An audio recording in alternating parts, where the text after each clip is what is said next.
दूसरा टॉपिक आपके सामने बोर्ड पे लिखा है। इस बार प्रीपोजिशन पढ़ते हैं। बहुत ही डिफिकल्ट टॉपिक तो नहीं है, लेकिन हाँ कंपटीशन और बोर्ड में इससे ऊपर 1-2 नंबर का क्वेश्चन जरूर आता है। बहुत ही महत्वपूर्ण टॉपिक है, आप इसे जरूर देखिएगा। चलिए देखते हैं। बोर्ड पर जैसा कि लिखा हुआ है प्रीपोजिशन, इसकी हिंदी हमें मालूम है, संबंध सूचक अवयव। और डिफिनीशन आप लोगों ने बहुत अच्छे से पढ़ी होगी। Preposition is a word which tells relation between two nouns or two words. दो संज्ञाओं या दो शब्दों के बीच में संबंध स्थापित करने वाले को हम प्रीपोजिशन कहते हैं। थोड़ा सा इसके बारे में हम जान लेते हैं। बोर्ड पर सामने लिखा हुआ है, इसको हमने 2 पार्ट में काटा हुआ है, ये बांट दिया है। प्रीपोजिशन, प्री माने पहले और पोजिशन माने स्थिति। थोड़ा इधर जान लेते हैं। पोजीशन भी 2 प्रकार की होती है, प्री पोस्ट। जैसे कि सिम प्रीपेड और पोस्ट पेड होती है। प्रीपेड में हमें पैसा पहले देना पड़ता है, पोस्ट पेड में हमें पैसा बाद में देना पड़ता है।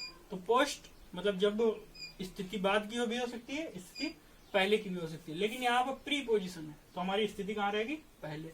एग्जाम्पल समझते हैं। एक पुस्तक मेज पर है, तो यहाँ पर देखिए इसका हमने ट्रांसलेशन किया हुआ है, तो लिखा है there is a book on the table. तो यहाँ हम लोगों को मालूम है कि हमारी प्रीपोजिशन ऑन है। और बात किसकी हो रही है, पुस्तक और मेज की। तो यहाँ देखिए बुक जो हमारा नाउन है उसके बाद में प्रीपोजिशन आया हुआ है, मतलब कि क्या लगा हुआ है, पोस्ट। ठीक है, लेकिन कहाँ पर बुक है, स्थिति उसकी कहाँ पर, टेबल पर। तो इसके पहले आया हुआ है, इसलिए यहाँ पर प्रीपोजिशन है। ये शब्द यहाँ पर प्री दिया हुआ है। लेकिन इस ऊपर हिंदी में देखें तो लिखा है मेज पर, मेज के बाद में पर आया हुआ है, जो हमारा यहाँ पर संबंध सूचक शब्द है। तो अब हम ये जान सकते हैं कि प्रीपोजिशन जो है इंग्लिश में मुख्य नाउन से पहले और हिंदी में मुख्य नाउन के बाद आता है। रुको, प्रीपोजिशन के टाइप्स के बारे में बात कर लेते हैं। तो इसको 2 प्रकार से हम देखेंगे। कहीं कहीं पर 2 ही टाइप दिखाते हैं, कहीं कहीं पर 4 टाइप दिखाते हैं। तो जब 2 टाइप दिखाएंगे तो सिंपल प्रीपोजिशन होगी और कॉम्प्लेक्स प्रीपोजिशन होगी। कॉम्प्लेक्स प्रीपोजिशन जिनके साथ जो हमारा प्रीपोजिशन है वो हमेशा वही लगेगा, जैसे अबाइड बाई, डील इन, इस तरह से।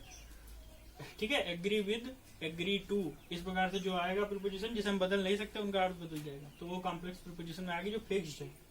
और simple preposition a, on, at, इस प्रकार से जो है 40 से 50 तक है। दूसरे प्रकार देख लेते हैं। सिंपल प्रीपोजिशन होगा जो अभी सामने लिखा हुआ है, ऑन होगा, ओवर होगा, इन होगा, इस प्रकार से जो प्रीपोजिशन है वो हमारी सिंपल प्रीपोजिशन है। कंपाउंड प्रीपोजिशन है जो डीई, ए या बीई जैसे शब्द लगाने से बने, डीई, ए, बीई शब्द लगाने से बने। जैसे अबव, बिहाइंड, इनसाइड, यहां मार्क कर देते हैं हम, ए, बीई, डी। तो ये हमारी हो जाएंगी compound preposition. Phrase preposition, phrase शब्दों का समूह होता है, तो वहां पर प्रीपोजिशन भी शब्दों का समूह होगी। इन स्पाइट ऑफ, 3 शब्द लगे हुए हैं।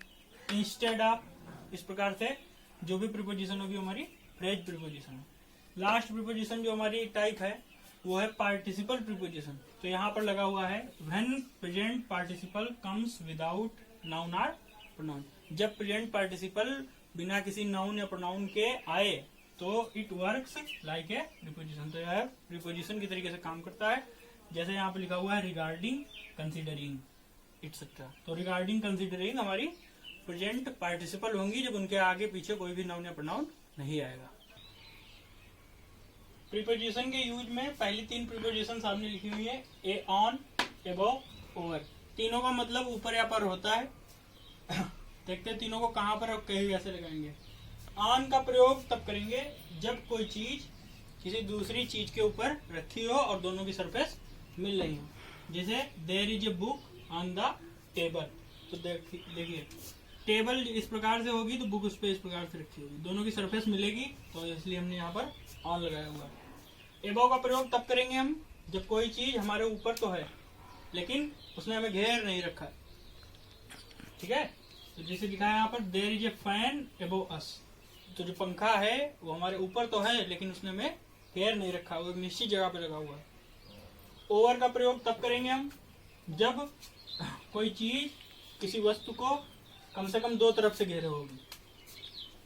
कम से कम दो तरफ से, जैसे ये ऊपर बनाया हुआ है मैंने, ये दो तरफ से घेरे हैं, कम से कम दो तरफ से ज्यादा हो सकता है जितना भी, तो हम उसे तब हम ओवर लगाएंगे। जैसे लिखा है there is a bridge over the river, तो ऐसे ऐसे रिवर है और ब्रिज ऐसे, कम से कम यहाँ पर इसने इधर से और इधर से दो तरफ से इसको घेरा हुआ, इसलिए ओवर लगाएंगे। जैसे हम दूसरा एग्जांपल लें तो लिख सकते हैं there is a roof over us, हमारे ऊपर छत है।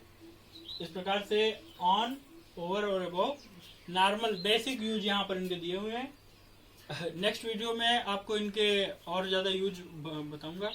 आज के लिए इतना ही, थैंक यू। चैनल को सब्सक्राइब करें, वीडियो को लाइक करें, शेयर करें और ज़्यादा से ज़्यादा वीडियो को देखते रहें। जय हिंद, जय भारत, थैंक यू।